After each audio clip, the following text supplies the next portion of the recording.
네, 여러분.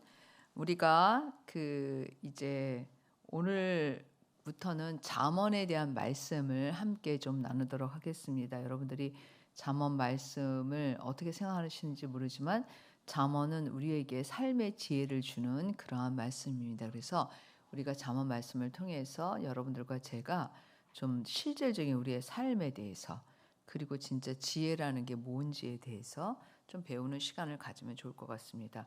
우리 본문 보도록 하겠습니다. 1장 1절부터 9절 말씀까지 교독하도록 하시겠습니다. 그래서 우리가 먼저 항상 제가 이제 성경 우리가 시작하기 전에 개관을 보잖아요. 그래서 오늘도 개관을 영상으로 한번 저희들이 보고 그리고 오늘의 말씀 묵상을 시작하도록 하겠습니다.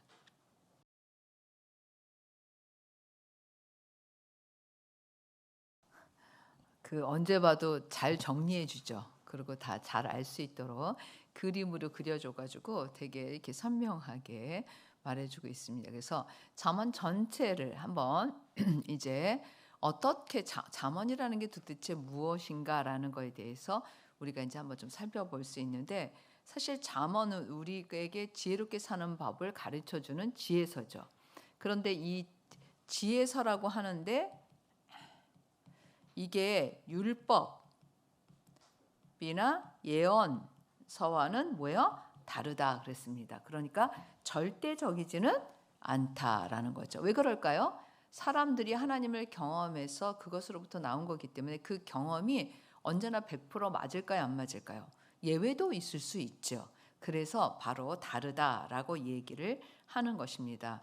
그리고 또 그 잠언의 말씀은 어떤 삶이 지혜인가를 통해서, 말씀을 통해서 이제 우리에게 말해준다라는 것을 얘기하고 있습니다. 잠언은 히브리어로 마샬이라는 건데 이 뭐냐면 비교하다요. 뭐라고요? 비교하다. 그래서 굉장히 이 잠언을 읽다가 보면 여러분들이 대조적인 말이 많이 나요. 지혜와 어리석음, 의인과 악인, 생명과 죽음, 이런 대조적인 것들을 비교함으로써 지혜에 대해서 말하고 있죠.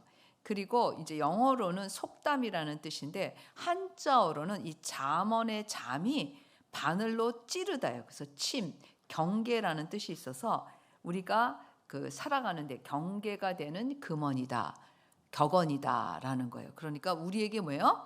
삶에 있어서 침을 놓듯이 그렇게 우리가 이렇게 잘 살 수 있도록 그렇게 하는 말씀이에요. 근데 재밌지 않아요? 한자어로? 침을 놓는, 바늘로 찌르는 말씀이라는 그런 뜻입니다. 그래서 잠언의 구성은 아까 우리가 이제 비교했듯이 솔로몬의 잠언이라 시작하잖아요. 그렇죠? 1절에. 그래서 솔로몬이 대부분의 잠언의 내용을 썼지만 전체를 솔로몬이 쓴 거는 아니에요. 그래서 이제 그거는 이렇게 우리가 가면서 살펴보도록 하겠고, 그래서 이제 보면은 여기 30장에 아굴, 그다음 31장에 르무르 왕도 나오고, 이렇게 이제 잠언이 마지막에 현숙한 여인이 지혜가 의인화된 것으로 이렇게 해서 마지막을 장식하고 피날레를 한다. 그리고 잠언의 주제는 엄청나게 뭐예요? 다양해요. 그래서 한 주제만을 다루고 있지 않고 뭐예요? 다양하다. 그래서 악한 무리와 어울린 대가, 훈계와 보상, 효도 굉장히 많아요. 미움과 비방과 뇌물, 불의한 저울, 말조심, 나태와 게으름, 그다음에 오만, 다툼, 여러 가지 굉장히. 그래서 삶이 이렇게 한 단어로 말할 수 없잖아요. 그렇죠? 삶을 사는 데 있어서 굉장히 다양하잖아요. 그 다양한 것들을 우리에게 가르쳐줘요. 그래서 이제 그런 거를 알 수가 있는데, 사실은 재밌는 거는 부모님들이 이 잠언을 읽히고 공부를 잘하게 하고 싶은 거예요. 예전에는 그런 일들이 많았어요. 잠언이 지혜를 준다니까 이 잠언 말씀을 통해서 뭐예요? 우리 아이가 학업 성적이 좋아지면 좋겠다 생각해서 어렸을 때부터 잠언을 익히는 부모님들이 많은데, 사실 잠언은 그런 지혜가 아닌 거예요. 그렇죠? 그래서 IQ하고 달라요. 근데 옛날에는 지혜 그럼 무조건 뭐라고 생각했을까요? IQ라고 생각했지만 지금은 지능도 굉장히 지능이라 그래가지고 굉장히 많은 영역의 지능이 다르게, 사람마다 다르게 있다라는 거. 어떤 사람은 친자연주의적, 자연에 관한 그러한 지능이 발달된 사람. 뭐 어떤 사람은 인간관계에 그런 것들이 발달된 사람, 어떤 사람은 감성이 발달된 지능, 이렇게 다 영역이 틀리다고 지금은 얘기하고 있어요. 그래서 지능도 한 영역만을 얘기하고 있지 않아요. 그리고 지금은 지능, 예를 들어서 IQ가 좋아서 공부를 잘하는 거 이렇게 생각하지 않아요. 지금은 굉장히 많이 발달됐고 어떻게 보면 개발됐기 때문에 그렇게 이제 얘기하고 있지는 않다라고 얘기할 수가 있어요. 뭐 그 여러분들이 지금 그 이제 잠언에 관한 소개를 이렇게 받잖아요. 아마 들을 때는 아는 것 같은데 말해봐라 그럼 뭐예요? 하나도 생각이 안 나죠. 너무 당연해요. 그렇지만 이제 우리가 잠언을 공부하는 동안에 이러한 것들을 하나씩 하나씩 다뤄갈 거니까 굉장히 좋은 기회가 될 거예요. 그리고 사실 제가 요번에 우리 그 홀가 수련회 때 이 잠언에 대해서 해요. 미리 이걸 얘기해 주는 이유가 있겠지. 그렇죠? 중요한 거래서 이제 그렇게 하려고 그래요. 자, 그래서 오늘의 본문을 통해 오늘의 본문은 되게 중요한 말씀이에요. 왜 그러냐면 잠언 전체를 아우르는 말씀이니까. 잠언 전체에 대해서 이렇게 아주 요약해서 주시는 말씀이에요. 그래서 어떻게 보면 잠언의 목적에 대해서 잠언이 어떤 유익함을 주는지에 대해서 말하고 있다라고 할 수가 있죠. 그래서 이제 1절은 다윗의 아들 이스라엘 왕 솔로몬의 잠언이라. 그래서 대부분의 많은 이 잠언의 내용이 솔로몬이 이제 쓴 내용이 말한 내용이 들어가 있어요. 그래서 왕상 4장 32절에서 34절을 보면 그가 잠언 3,000가지를 말하였고 그의 노래는 1,005편이 있고 또 초목에 대해서 물고 아까도 얘기했듯이 우리가 그 이제 이 설명에서도 봤듯이 굉장히 많은 그리고 솔로몬이 굉장히 지혜로워서 사람들이 솔로몬의 지혜를 들으러 왔다고 그랬어요. 그래서 솔로몬의 3,000개의 잠언 중에서 300개에서 한 400개 정도가 여기에 수록되어 있다라고 이제 보고 있는 거예요. 그래서 대부분은 무슨 누구의 잠언이라는 거야? 솔로몬의 잠언. 그리고 어떻게 보면 이런 지혜라는 것이 어떻게 보면 어디서부터 좀 시작됐는가를 생각하면 솔로몬으로부터 시작됐다라고 이제 얘기를 하고 있는 거죠. 그래서 2절부터 7절이 사실 중요한 말씀이에요. 2절부터 7절을 우리가 좀 보도록 했어요. 2절에는 이는 지혜와 훈계를 알게 하며 명철의 말씀을 깨닫게 하며 뭐와 뭐를 안다고요? 사실 이제 잠언을 얘기할 때 지혜를 많이 얘기해요. 지혜를 많이 얘기하잖아요. 그렇죠? 근데 실제적으로 뭐예요? 뭐에 대해서 많이 나와 있을까요? 훈계에 대해서 많이 나와 있어요. 그러면 왜 지혜와 훈계라고 얘기했을까? 근데 왜 지혜라고만 얘기할까? 이 잠언을 얘기할 때. 왜 그럴까요, 여러분? 이제 잠언을 읽으면 알게 되는데 훈계를 통해서 뭐예요? 지혜를 얻게 돼요. 이게 아주 키포인트야. 그러니까 뭐라고요? 훈계를 통해서 지혜를 얻게 돼. 그래서 제가 사실은 잠언서를 설교를 해야 되나 그렇게 고민을 했어요. 왜 그러냐면 우리 그 홀가에서 수련회 갈 때 얘네들은 먼저 듣고 그 다음에 그 우리 교회 나오지 않는 애들은 못 듣잖아요. 사실은 중고등부 요 애들은 먼저 듣는데 나머지 애들은 못 듣잖아요. 사실 초등학생 애들도. 그래서 이제 좀 걱정을 했지만 뭐 어떻게 잠언의 말씀을 묵상하고 가는 게 유익하다. 근데 사실은 굉장히 중요한 포인트 이게 뭐라 그랬어요? 훈계를 통해서 지혜를 얻는다라는 거예요. 지혜가 그냥 나온다는 게 아니에요. 훈계를 통해서 지혜가 나온다는. 그래서 세트예요. 어떻게 보면 지혜가 나오면 훈계가 나와요. 잠언은 되게 중요하죠. 오늘날 시대에 잃어버린 게 있다면 얘를 잃어버렸어. 얘가 없어요.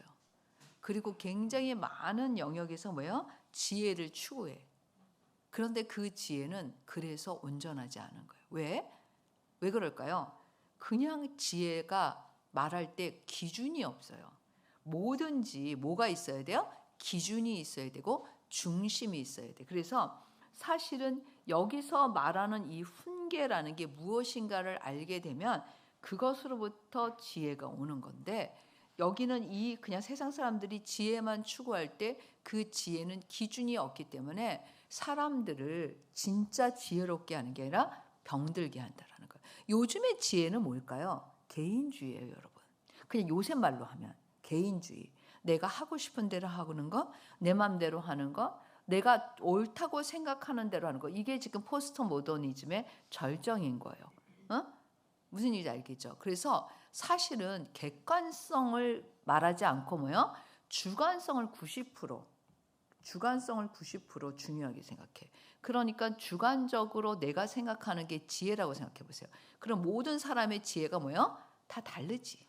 기준이 없는 거예요. 내가 생각하는 게 지혜인 거예요. 어떻게 보면. 지금 이제 그렇게 살고 있죠.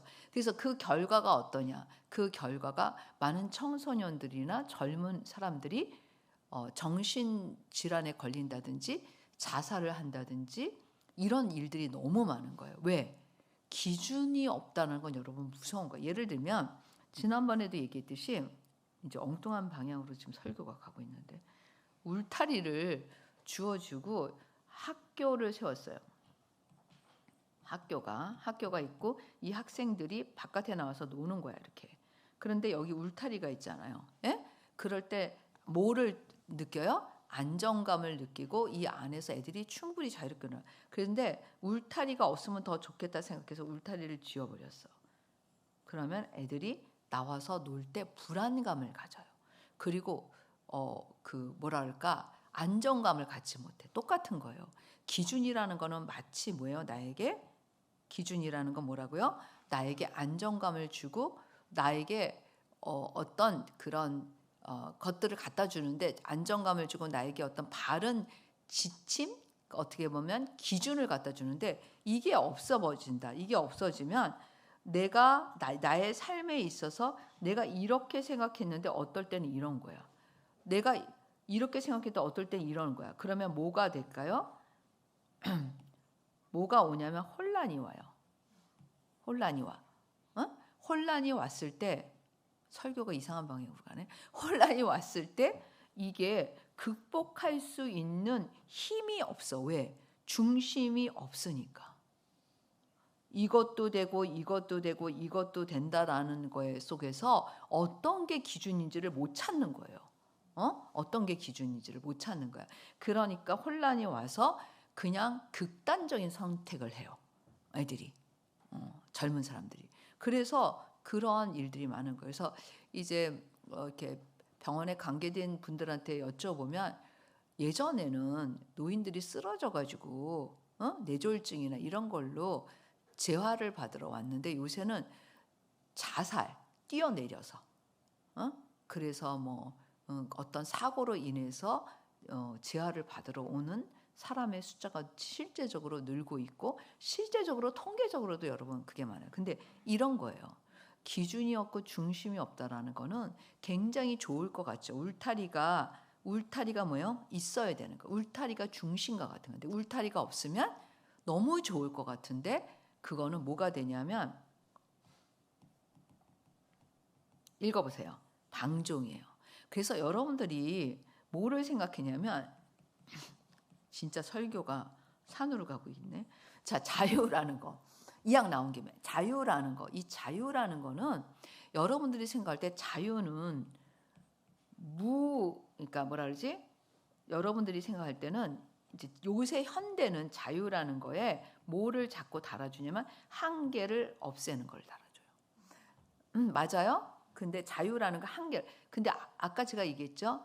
울타리를 없애는 거 같고 기준을 없애는 것 같은 거야. 그러면은 이 자유가 뭐가 된다고? 아까 제가 얘기했듯이 방종이 되는 거야. 이건 자유가 아닌 거예요. 사람으로 하여금 아까 이 그림처럼 혼란스럽게 하고 이 혼란이 더 그 사람으로 하여금 자유를 누리게 하는 게 아니라 극단적인 선택과 어려움을 주는 거예요. 그래서 사실 하나님이 우리에게 주신 자유가 우리를 억압하고 왜 이렇게 우리한테 제한을 주나 이렇게 생각하죠, 여러분. 여러분, 하나님이 우리에게 주신 자유는 진짜 울타리를 주는 자유예요. 그래서 우리가 그 안에서 안정감을 누리고 그 안에서 마음껏 지금도 하나님께서 우리한테 울타리를 주는 거예요. 어떤 울타리? 뭐예요?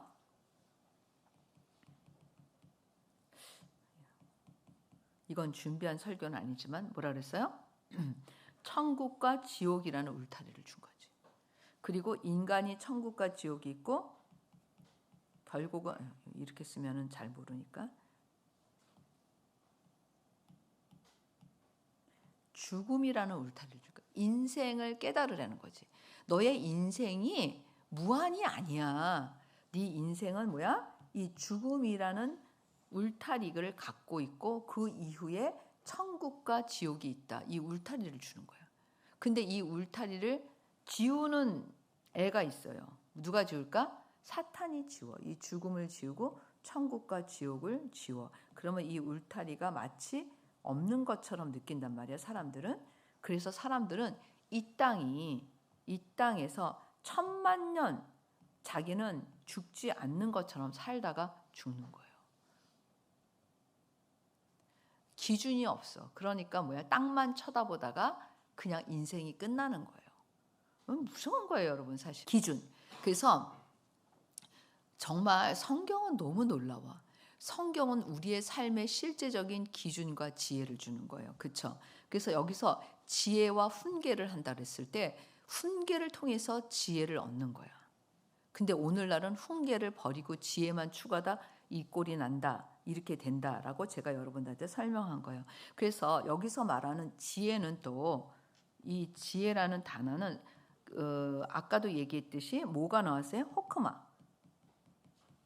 이게 호크마라는 단어, 히브리어로 호크마라는 건데 얘는 머리가 좋다, IQ 이런 걸 의미하는 게 아니라 뭐야? 실제적으로는 기술, 응용 지식을 말하는 거야. 그러니까 여기서 말하는 지혜는 뭐냐면 실제적인 지혜, 삶에 있어서의 실제적인 것을 지혜라고 부르는 거예요. 그래서 출애굽기에 보면 오홀리압과 부사넬이 그 지혜를 가졌다고 했을 때 실제적으로 성막을 그거를 만들 수 있는 뭐예요?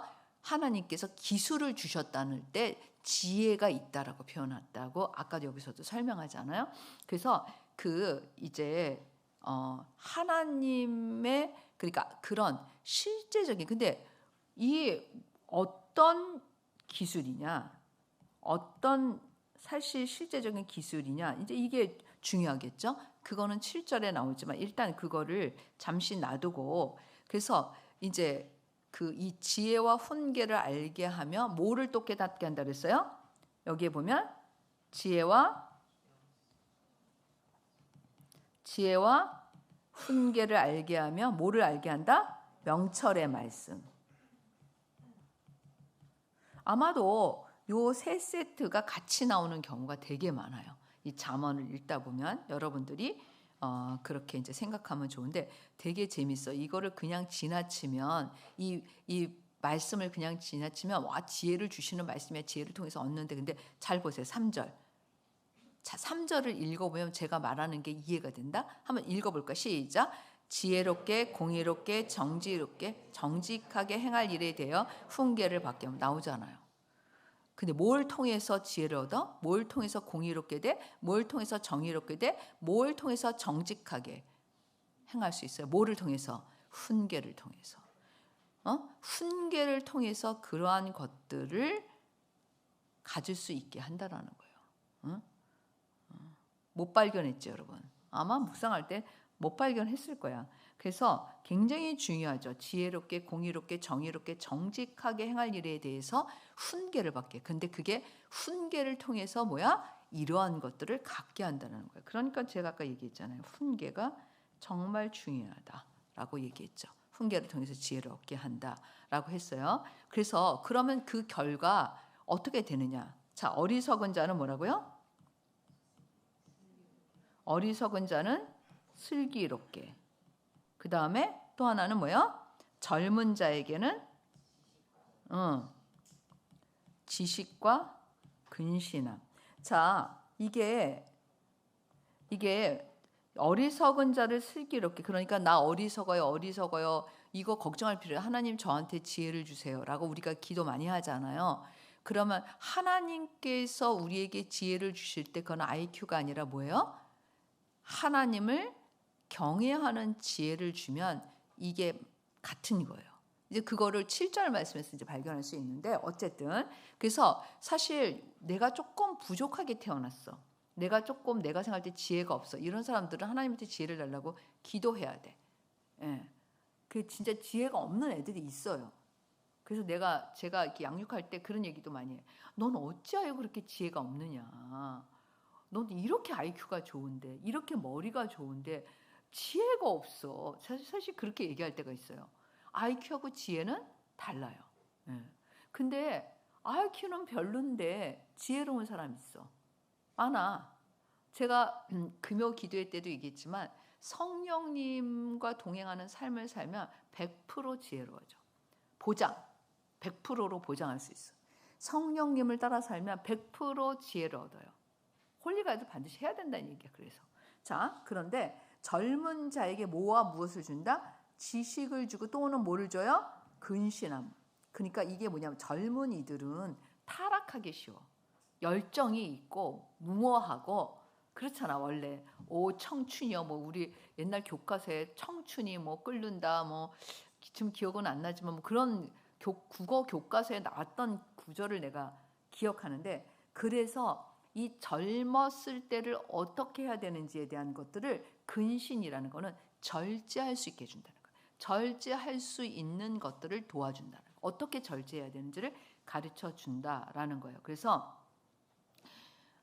지혜 있는 자는 5절에 보면 지혜 있는 자는 듣고 뭐예요? 학식이 더해. 명철한 자는 지략을 얻어. 그러니까 사실 지혜 있는 자는 학식이 더하는 건 기술이 점점 더 뭐예요? 그 지혜가 점점 더 발전한다라는 거지. 그치? 그 다음에 명철한 자는 지략을 얻는다는 건 뭐예요? 그 전략이 점점 더 좋아진다라는 거 말하자면 그렇게 이제 된다라고. 그래서 이 2절부터 5절까지 해서 보면 7가지로 이 목적에 대해서 아주 명쾌하게 얘기하고 있어요. 그래서 잠언이 실제적으로 우리의 삶에 어떤 지혜를 주고 어떻게 하는지에 대한 것들을 얘기하고 있죠. 그래서 그러면서 6절에 뭐라고 해서 같이 봉독할까요? 잠언과 비유와 지혜자의 말과 그 오묘한 말을 깨달으라. 4가지로 얘기했어. 잠언과 격언이 있다는 거지. 비유도 있다라는 거지. 나오잖아. 지혜 있는 자의 말 나오죠. 그 다음에 오묘한 말. 다 알 수 없지. 오묘한 말. 이렇게 4가지를 깨달으리라. 이 안에 이 4가지의 말이 있다 없다? 있다라는 거예요. 그러면서 이걸 전체 이제 잠언서의 주제하고 목적이라고 말할 수 있는 7절 같이 한번 볼까요? 여호와를 경외하는 것이 지식의 근본이거늘 미련한 자는 지혜와 훈계를 멸시하는. 제가 아까 얘기했잖아. 세트로 나온다니까. 지혜하고 훈계가 굉장히 많이. 그래서 여호와를 경외하는 것.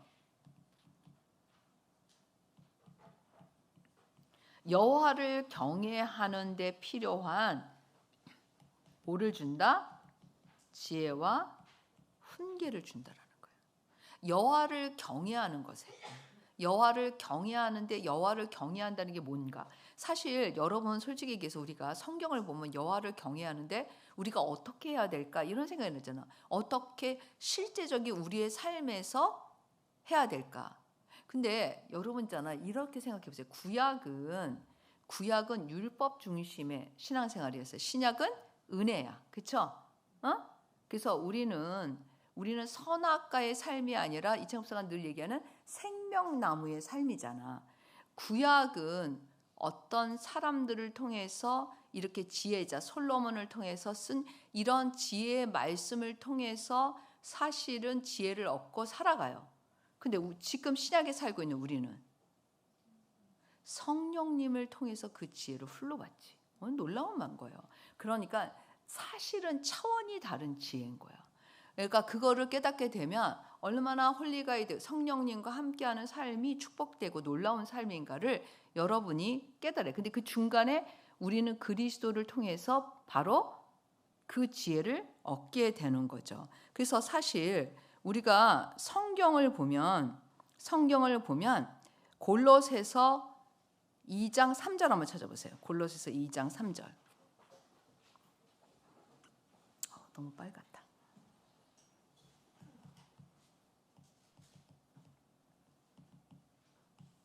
같이 봉독하겠습니다. 그 안에는 지혜와 지식의 모든 보화가 감추어져 있느라. 지혜와 뭐가? 지식의 모든 지혜와 지식의 모든 보화가 누구한테? 예수 그리스도에게. 근데 이 예수 그리스도에게 감춰져 있는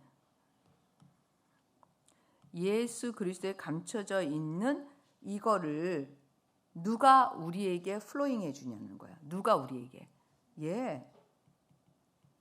되게 중요하지. 그러니까 성령님이 예수 그리스도 안에 있는 그런 지혜와 지식의 모든 보화를 성령님을 통해서 나에게 플로잉 되는 거예요. 우리에게 플로잉 되는 거예요. 그러니까 예수님은 이 땅에 계시는 동안에 그의 지혜에 사람들이 놀라는 사건이 많았어요. 그렇죠? 그런데 그 예수님의 지혜는 바로 사실은 누구의 지혜였을까? 성령님이 동행하는 지혜였잖아요. 맞잖아요. 이게 좀 성경을 깨고 있어야 돼. 그런데 우리와 성령님이 뭐예요? 나와 동행하지. 그러니까 내가 가진 지혜는 이 세트인 거야. 성령님과 함께하는 지혜인 거야. 그래서 사실 잠언서가 되게 지혜서지만 여러분 이걸 알아야 돼. 잠언을 뛰어넘는 지혜인 거야. 우리가 가지고 있는 지혜는 놀라운 지혜인 거예요. 그거를 생각하면서 이 말씀을 봐야 돼. 이미 우리는 뭐예요? 구약 시대에 살고 있지 않고 신약 시대에 살고 있고 우리는 이미 정말 하나님이 사람에게 주신 지혜를 통해 경험을 통해서 그들이 말하는 선조들이 말하는 지혜를 뛰어넘는 지혜를 예수 그리스도를 통해서 성령님과 우리는 지금 성령님으로부터 공급받고 그래서 제가 어제 금요일 얘기했잖아요. 성령님을 따라 살면 반드시 지혜를 얻게 된다. 그 지혜는 제가 뭐라고 그랬어요? 능력이다. 벌써 까먹었지. 그 지혜는 제가 능력이다. 여기서 보세요. 여기서 말하는 그 구약에서 말하는 잠언의 지혜는 머리 좋은 게 아니라 실제적인 거랬잖아. 그러면 실제적인 거는 능력이 아니야. 능력이지. 똑같은 거야. 성령님이 우리에게 주시는 지혜는 이거를 뛰어넘는 지혜인데 그 지혜는 뭐예요? 능력이라는 거야. 그래. 그렇게 이제 정말 들을 수 있는 사람은 깨달으면 좋겠어요. 그래서 우리가 이 잠언의 목적, 여호와를 경외하는 것이 지식의 근본이거늘, 그렇죠? 지식의 근본이라고 했잖아. 지식의 근본. 그러니까 모든 지혜의 기초가 된다라는 거예요. 그래서 사실은 미련한 자는 지혜와 훈계를 맺힌다. 미련한 자. 그러니까 이 잠언은 지혜와 훈계를 준다 그랬잖아. 그렇죠? 지혜, 훈계를 통해서 지혜를 주는데 미련한 자는 훈계를 싫어한다는 거야. 그래서 오늘날 사실은 그러니까 우리가 제가 생각할 때 이번 이제 수련회 가서 애들한테 이 훈계에 대해서 이 잠언을 가지고 함께 나누려고 생각하는데 얼마나 우리 인생에 훈계가 중요한지 몰라요. 어렸을 때부터 태어나는 순간부터 마지막까지 훈계를 저버리잖아. 교만하고 방종함이 생겨요. 인간은. 그러니까 훈계는 그리고 훈계에 대한 이 잘못된 고정관념, 생각들을 버려야 돼. 훈계가 나에게 지혜를 주고 나로 하여금 능력을 갖게 하는데 훈계를 이렇게 한 귀로 듣고 한 귀로 흘러버리는 애 절대로 뭐라 그러죠? 절대자가 붙었잖아. 성공할 수 없어. 성경적이야 이거는. 그래서 내 자녀를 어떻게 키울 것인가, 우리 아이들을 어떻게 훈계를 잘 들을 수 있는 아이로 키워야 되는 거예요. 훈계를 잘 듣지 못하고 자존심을 부리고 고집을 피우고 이렇게 크잖아요. 성공할 수 없지. 성공할 수 없는 거예요. 그래서 여기서 말하는 거는 그래서 이제 우리가 이 잠언을 통해서 지혜를 많이 얻게 될 텐데 근데 우리는 이미 뭐예요? 이거를 뛰어넘는 지혜를 이미 그리스도를 통해서 얻고 그리고 그것을 성령님으로부터 공급받고 있다. 이거를 잊지 말고 이 잠언서를 읽으라는 거예요. 이해됐죠? 그래서 여러분들이 이 잠언을 그렇게 좀 생각하면 좋겠고 이제부터 우리가 이제 갈 거예요. 그래서 첫 번째 그래서 나오잖아요. 7절에 8절에 보면 내 아들아 내 아비의 훈계를 들으며 훈계를 10가지로 얘기하고 있지. 그래서 내 어미의 법을 떠나지 말라. 이는 내 머리에 아름다운 간이요 내 목에 금사슬이니라. 근데 여기서 내 아들아 내 아비의 지혜를 들으라 이렇게 하지 않고 뭐라 그랬어? 훈계. 근데 여기서 말하는 훈계는 지혜를 의미한다니까. 그래서 여러분들이 잘 이렇게 생각하면 좋겠어요. 예, 그래서 오늘 말씀을 통해서 우리가 이제 생각해야 되는 거는 두 가지예요. 첫 번째는 뭐냐면 지혜, 성경이 말하는 지혜는 여호와를 경외하는 데 있어서의 어떻게 여호와를 잘 경외할 수 있는가에 주시는 지혜고, 그 지혜는 우리의 삶의 실제적인 것이다. 응? 라는 것이에요. 그런데 우리는 두 번째는 뭐예요? 우리는 구약의 지혜를 뛰어넘어서 예수 그리스도를 통해서 정말 그 성령, 예수 그리스도를 통해서 우리가 성령님으로부터 그 예수 그리스도 안에 있는 모든 지혜와 지식의 그 보화를 공급받고 있고, 나는 지금 그렇게 축복받았고 사는 자이다. 그러니까 자기가 지혜를 얻는 자인지 아닌지도 모르고 그냥 사는 거하고, 자기가 그 지혜의 지금 통로를 공급받고 있다라고 깨닫는 사람하고는 천지 차이겠죠. 천지 차이지. 단순히 그냥 성령님을 따라 산다, 이 정도로 사는 사람하고, 성령님을 따라서 나는 지혜를 공급받고 그 능력이 있는 그런 예수 그리스도와 예수 그리스도의 인격과 사역을 받는 그런 정도의 삶을 사는 자라는 건 완전히 천지 차이인 거예요. 그래서 여러분들이 이 두 가지를 좀 생각하면 좋을 것 같습니다. 기도하시겠습니다.